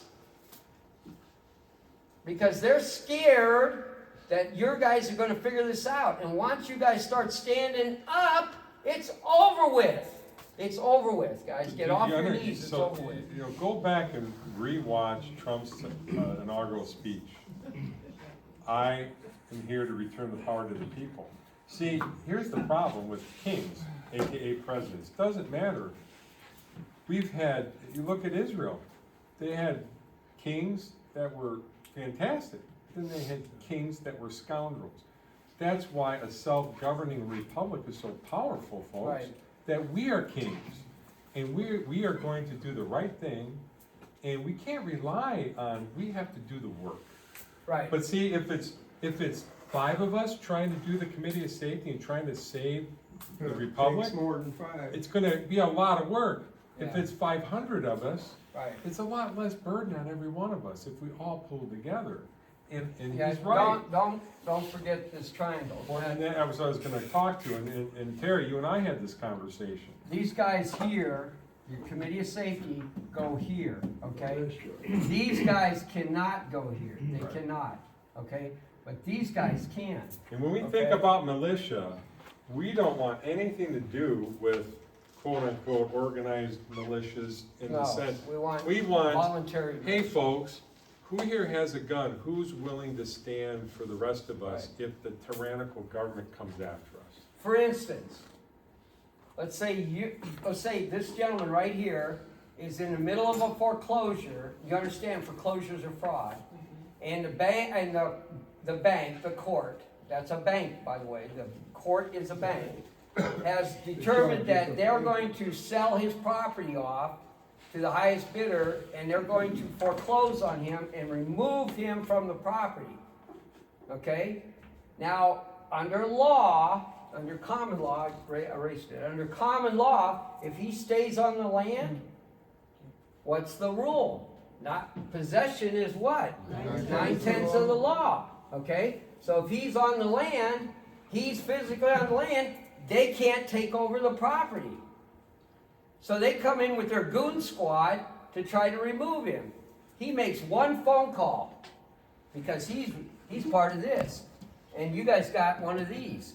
And you make one phone call to one person, and that person makes 5 phone calls, and the next person makes 5 phone calls, and in 20 minutes, he's got 100 men standing out in front of his house. That's how we beat them. That's how we don't fire a shot. We don't fire a shot. Nobody loads their gun. Well, I would have it loaded, but, and I'll tell you what, that police will back down. They will disappear. Okay? Anybody know who the Bundys are? Yes. Yeah. Okay.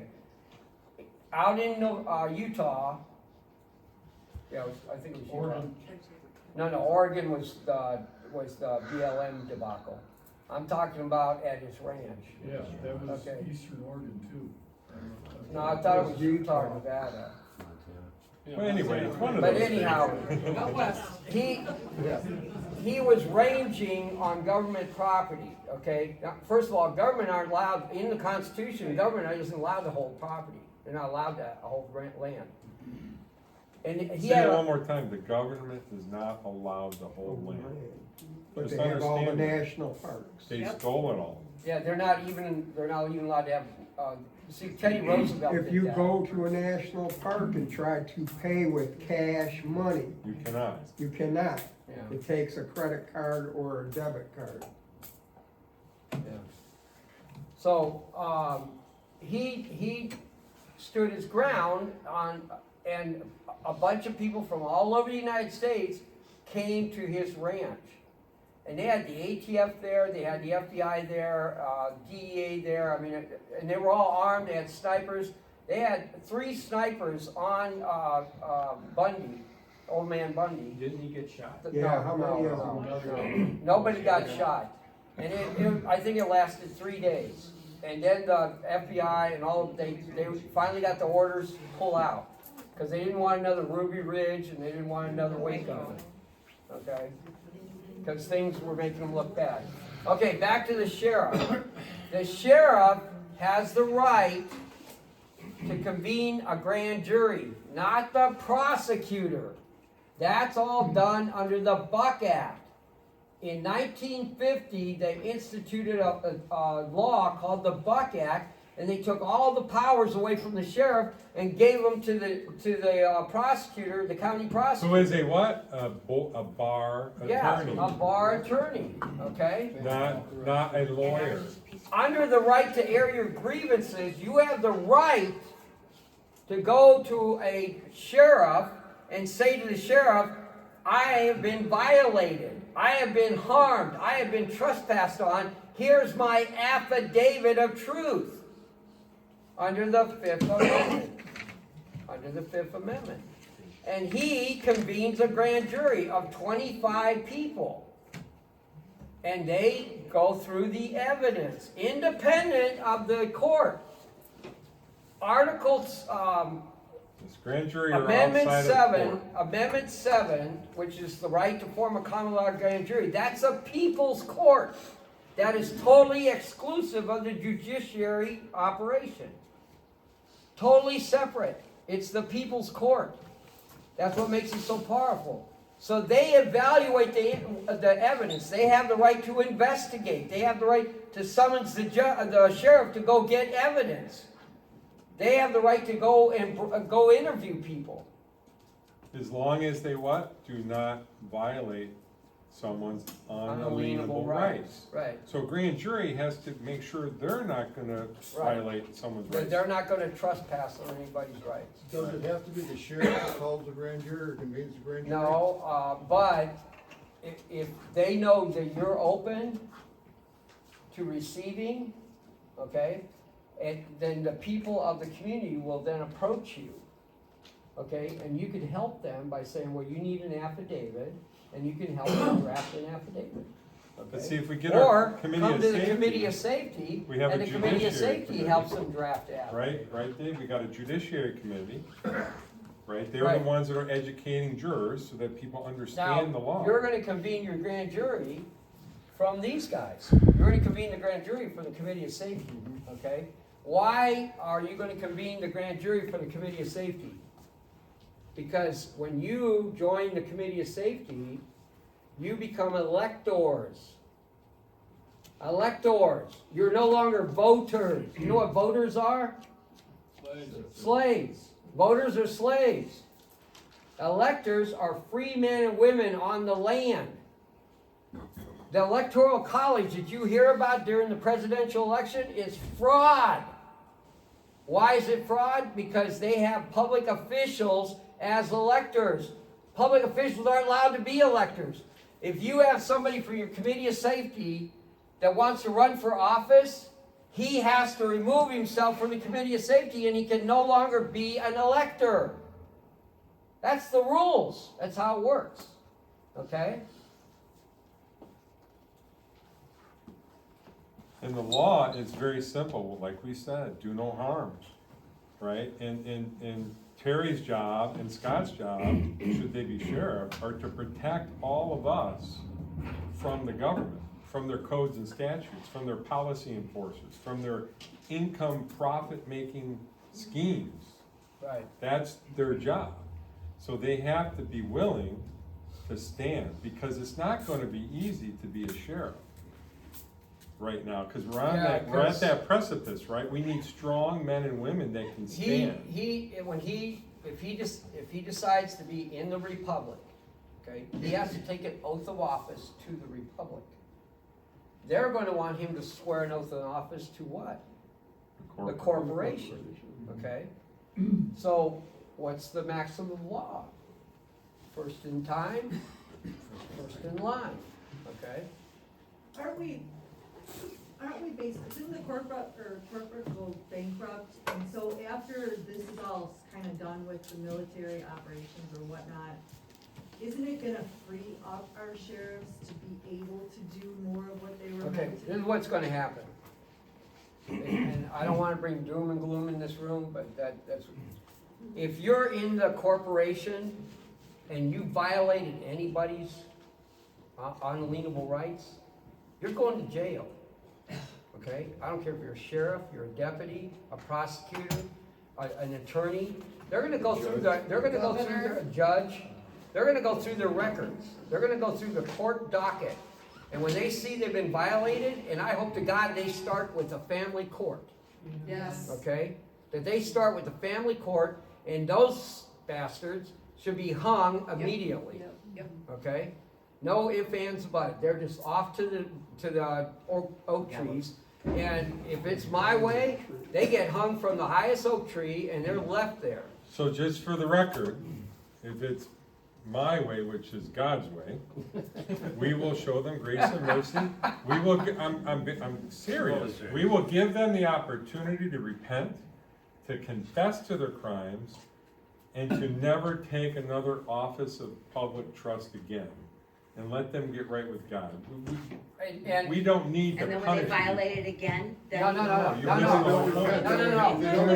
We're going to take their Not die, bonds. And they pass it on to their children and their friends and family so that it springs up again. No, it springs up again when people are lazy and they don't learn, right? So here's the thing. You use that analogy of everybody's hoping that Trump or the military is going to come in. Listen, Mama Bird can only nurture and feed the chicks for so long. Then what happens? She kicks them out of the She kicks them out of the nest. Folks, we have to stand on our own feet. Right. We have all the power. We have all the power, and I'll tell you this. That Declaration of Independence, only 3% of the 3 million colonists Right. were on board. Only 3%. Only 3%. Okay? Only 3%. Do the math. That's not a lot of people. Only 7% of the 3 million supported the 3%. Only 7%. Total of 10% of the population supported. You understand the ramification of that. That meant that out of the 90% left, they either didn't care or they supported the crown, which means you were in enemy territory. Our revolutionary soldiers were in enemy territory all the time. From the moment they signed that declaration, they were in enemy territory. Now here, they spilled their blood to give us this republic. Right. This very unique thing that no one in history has ever had or has had since. Sounds kind of familiar. All we need to do is educate ourselves and put a little bit of time in. Stop with the social media. Stop with all the baloney. Stop with all of that, folks, and think about your posterity, because I almost died in the dark. I'm 60. If it wasn't for COVID, I would have never woke up. Right. It was COVID that I said something is terribly evil, something's wrong. Okay? So now if our generation wallows off into the sunset, well, I'm gonna mind my own business, just like they did in Nazi Germany in the late 20s, early 30s, right? Well, they're not coming after me, I'm gonna just mind my own business. I'm not jumping in to protect that guy, because they might come after me. We owe it to our grandchildren. We owe it to all of them, because if our great-grandchildren and the generation, future generations. If all we- the way You guys down the understand, since 1933, okay, since 1933, they have robbed your inheritance. line. They have robbed your children's inheritance, your grandchildren, your great-grandchildren, your great-great-great-grandchildren inheritance. They have robbed it. They have stolen it for themselves, okay? and that's what criminals do, that's what sociopaths and psychopaths do, right? They attract, that's why every democracy in world history has failed. Because you can't sustain all of that criminal element, it implodes. Do you guys know the difference between a republic and a democracy? Yes. You guys got that? The man, the individual has rights. In a democracy, an individual has no rights. Okay? Well, republic is ruled by law, democracy is ruled by man, Mob. the mob. Okay? Think about that for a minute. All right, we can go into Q&A, so if anybody has any questions. So real quick, I'm sorry, I just want to get this through, because for Terry and Scott's benefit, once we have a social compact for this committee of safety, once we put in our social compact, once we take our authority, once we place ourselves on the land as living men and women, and we, Yeah, let me go ahead, address that. talk about that. Okay, social compact, why do you want one? Okay, first you gotta establish your committee of safety. You gotta put it on the land, and it's a process. Okay, it takes about a month to put it on the land. Once it's on the land, then you wanna move into your social compact. The reason for the social compact is to protect you, to protect every one of you. Because under the Buck Act, what they did was they gave the prosecutor all the authority to convene a grand jury. And no one else is allowed to convene a grand jury. No one. And if you try to convene a grand jury without his authority, you'll go to jail. So how do you get around that? You become sovereigns. How do you become sovereigns? You form a social compact. That moves you out of their claim that you're a U.S. citizen, and moves you into being sovereign. Right? Even though you're all sovereign, but that social compact is what gives you the separation of power between their fraud and what is reality. That's the purpose of the social compact. So now the social compact's in place. Now you can convene your common law grand jury. You can start convening 25 people. And we can organize the militia. Right. We can have training, we can teach people. And the whole purpose is not to use the guns, but just them knowing that the guns are there. And that we have authority under law to use them, the Constitution. You guys understand that the reason that we don't have something like going on in China, or, I mean, I'll use China because it's extreme. Australia. Or Australia, is the reason that none of that's happened is because there's 500 million 500, guns. 500 million plus guns in this country. Now, unfortunately, That's the only reason that they haven't come with and set up the gulags and come with the yellow buses with the SWAT guys. That's why they haven't done it. When it comes to government, there's only 550 of them. There's 330 million of us. That's federal. Okay, I got news for you. 50% of the population in this country works for the government. Yeah. In one manner or another, okay? 50%. So- They've done that deliberately, by the So way. now But you if understand the take out the importance. top federal You ones, understand the importance of it's the gonna committee of send a safety. message to Okay, those all ones right, in the you're at state the wrong levels end. and the We don't county wanna levels. be up here, We we never wanna wanna be be at the up there. bottom, okay? Bottom up, bottom You up. take care of this, and you're gonna starve this, okay? Do you guys understand, as a committee of safety, and you set up your social compact, and then you start conveying your common law grand juries, you're gonna eliminate the health department. You're gonna remove the school board. All the school, okay? everybody with signs at the but- school boards, we remove them. But why are they there? Why? I mean, if you remove them and you're not ready, they're going to put their guy. They're going to put another crony in that spot. How do you stop that? The committee of safety is de jure, goes to the board of elections and say you can only put our people in that position on a temporary basis until lawful elections can be held. What is a lawful And election? your people, the committee of safety, are placeholders. They're placeholders. And the first thing you do as a placeholder is you dissolve the corporation. How did the lawful election work out in 2020? Well, that was an election. That was an election. An But- election is amongst electors. Right. We're all voters. Well, I'm not a voter anymore, but Well, many the people are electors voters. failed to do their jobs. Okay. We, the people, are supposed to. That's a do private corporation, and somebody above them said, you're gonna do this, and they go, okay, I follow orders, and I'm gonna do it, okay? So that's small things. What I'm pointing out to you is, I'm giving you a blueprint. And what you gotta do is, once you take committee of safety is established, and you understand yourself, you understand who you are, you understand the laws. The laws is God's law. Do no harm, do not trespass. You understand those things and you begin to implement. Life, liberty, pursuit of happiness. When you get those things, you get it in your head, you understand it, okay? Then you move forward and you dismantle the corporation. How do you dismantle it? You remove them from office for treason. They do it, they're not even realizing they're doing it. You remove them from office and you put your people in, and one of the first things you do is dissolve the corporation with the Secretary of It's called a State. dissolution. You Right, dissolve the dissolution. corporation. You file a dissolution with the Secretary of State and dissolve the corporation. Boom. Now the state government has no oversight over you or your board of directors or the county commissioners or whatever, okay? I know we're Or short the on sheriff's time. office.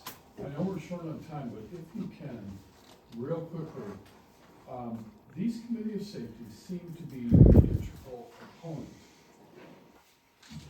Guide us, or at least outline the origin of a committee of safety. Okay. And the construction of. We got committee 2 of safety. minutes, but Okay. I want to give Terry an opportunity. He was so gracious to come.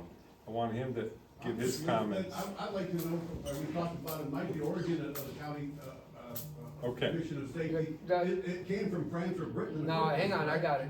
When's the last Real time quick, we I can used do this your- whole thing in 2 minutes. All right, here we The go. county, the committee of safety origin is in 1215.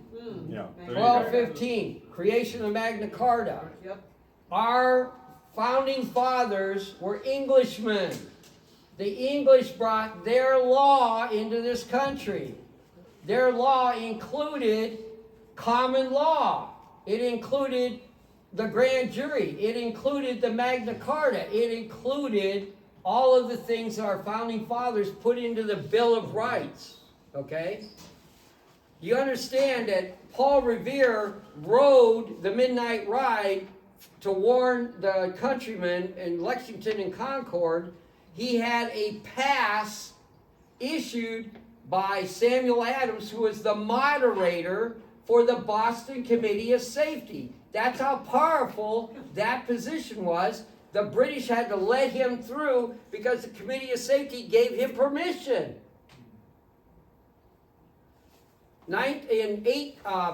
1690, there was a tyrannical governor of New York. We had a militia, but we didn't have a committee of safety, and he was tyrannical, so they formed a committee of safety, and they brought criminal charges against him, and he served 2 years in prison in New York. When he got out of from his sentence, he went back to England. He didn't even stay here. That's the power of the Committee of Safety, okay? And that was under King's rule.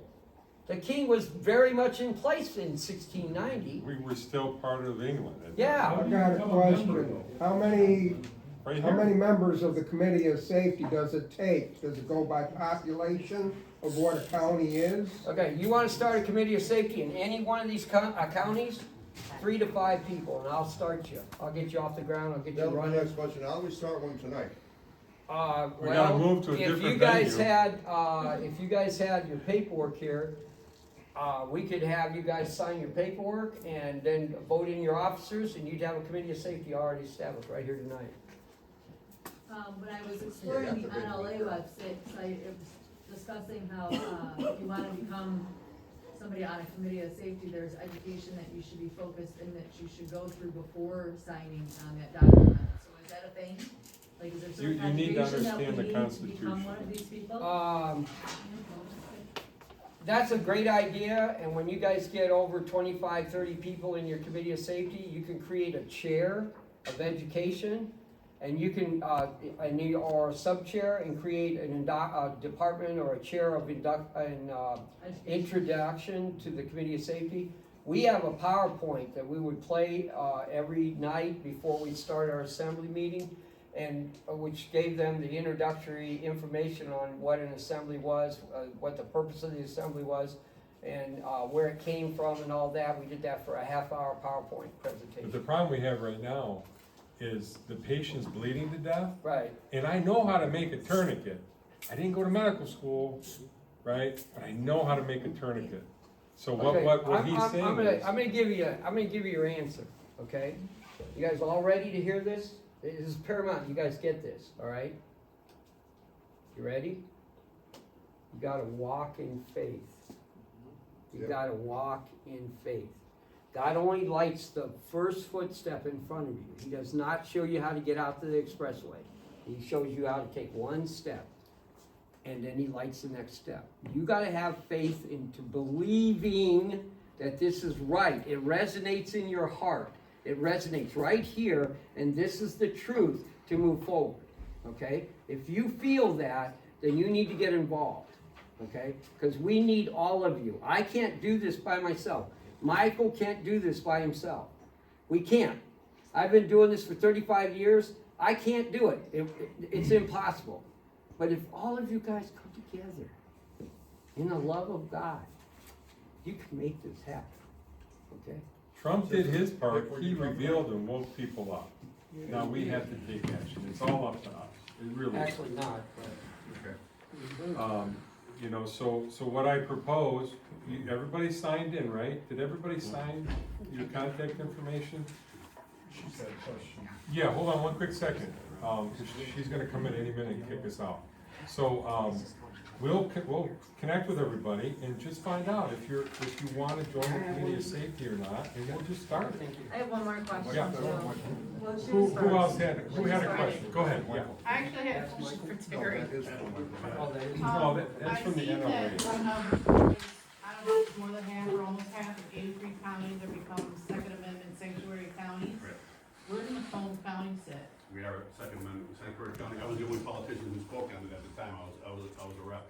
And when Mike tells you, see, I'm under a little bit of a different agreement. Mike, you hit it right on the head way back when, and I mean, we can go through all this and try to reinvent our government.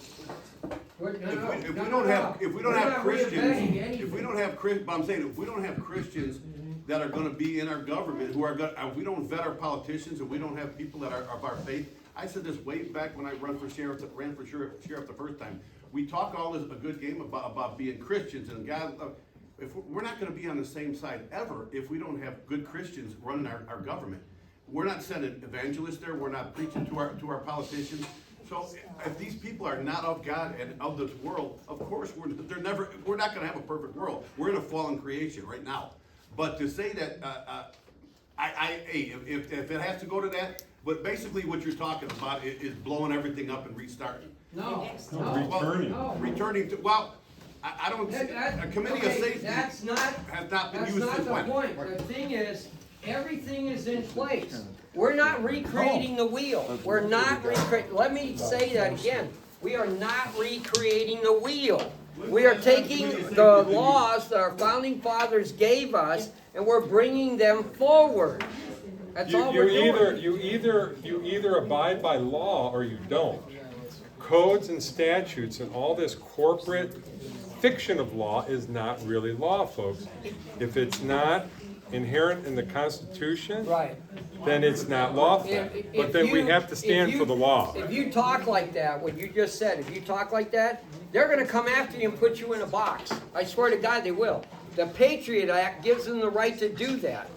You gotta understand, none of us are sovereign citizens. Zero. Okay?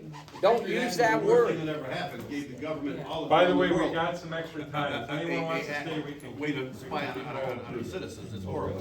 We need to get our alienate rights back, you're absolutely right. Now, I wanna talk briefly on sanctuary counties, okay?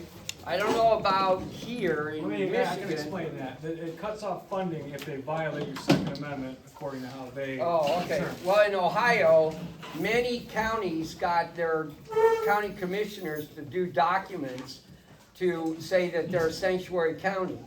And the documents that was drafted, I mean, there was as good as wiping your butt with it. That's how, they were totally useless, okay?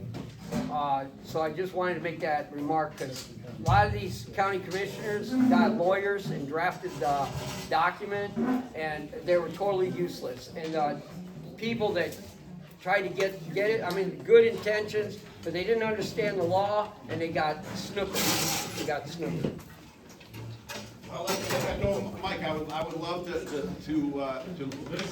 learn more and more about this, and if this is the way we have to go to bring our constitutional rights back, I'm all for it. Let me ask you, to follow up on him, what I have talked with Michael about with this thing for probably a month and a half now, what appears to me to be the issue, everything's in place, like you said, it's all there. The problem is, we have lacked enforcement upholding of these. There's a Supreme Court case called Williams versus USA, 1992, majority opinion given by Justice Scalia. Let me stop you for 1 second, please, before everybody leaves, please, the sign-up sheet's up here, make sure you put your name on it if you want to. Hey, I wanna say Okay. something too Fair. before everybody runs out. We're talking about sanctuary counties. We should also know that Hackel made us a sanctuary county to house the illegals. Yes. So most people do not know that. Well, There's He's skirting the law, we're a refugee county, Hackel made us a refugee county. However, 0.1% of our immigration problems are illegal, are refugees. So these counties that have became refugee counties are being used to hide illegals under the auspice that they're here as refugees. And when you get rid of your county commissioners and you inject your people and you dissolve the corporation, that ends all that. That ends all that. Okay, all those precedents, all those rules, all those regulations. The only way we restore America is to dissolve all the corporations, all the municipal corporations. That's the only way to do it. And the point is, it only takes about, Dave is gracious enough to help us. He's done this numerous times. We're in a very unique position in Macomb County. You have people that have resources and will to make a change. You have people that have been basically instructed by a higher power to do this, and we're gonna do it. And so, this is not an option to do it any other way. We have to have de jure. So Terry, the idea would be, we get the Committee of Safety going, we form the militia in the next 45 days, we get it all ready, so that when we remove Sheriff Wickersham for treason, once we have our social compact, once we serve presentment as sovereign, right, we remove him, then we just put you in. You're now the sheriff. That's how it works. That's how it's designed. I hope you can do that, Mike, I really do. But you need to be the one that's gonna take the tax. But the bottom line is, how are you gonna, who is gonna enforce what you're saying? We the people are. Okay. So that's how it I'm all works. for it. Mike, I was with Mike Flynn, he was talking the same type deal about going after all of the human trafficking. We have to have some type of enforcement issue. We have to have somebody that stands behind us, not just, We the people, that's it. Well, I hate to break the news to you. I agree with you, Mike, but we can't get people to vote people out of office that have been there forever. Because they're all disenfranchised, Jeff, and they think there's no way out. I hope. And what we have here is a way to freedom. But we have to have the discipline to just do it. And I'll be the one out front. I'll walk the plank. I'll do it. But when I turn around, I'm counting on you stepping in and being ready. And I'll get my shotgun I bought. I only fired it once, and I'll stand behind you. But you got to be willing to do it. Because when you swear we're not going to have you swear. When you say, I'm going to support the Constitution, you sign your name to it, you notarize it. Now, you're our sheriff. End of story. I've been swearing on that since I've been 19 years old as a law enforcement officer in one way or another. And I've put my life on the line for it, and I intend to keep doing that for our kids and our grandkids. That's what every one of us have to do. But we all have to get involved. Well, thanks for coming, everybody. It gives me a lot of hope seeing all these people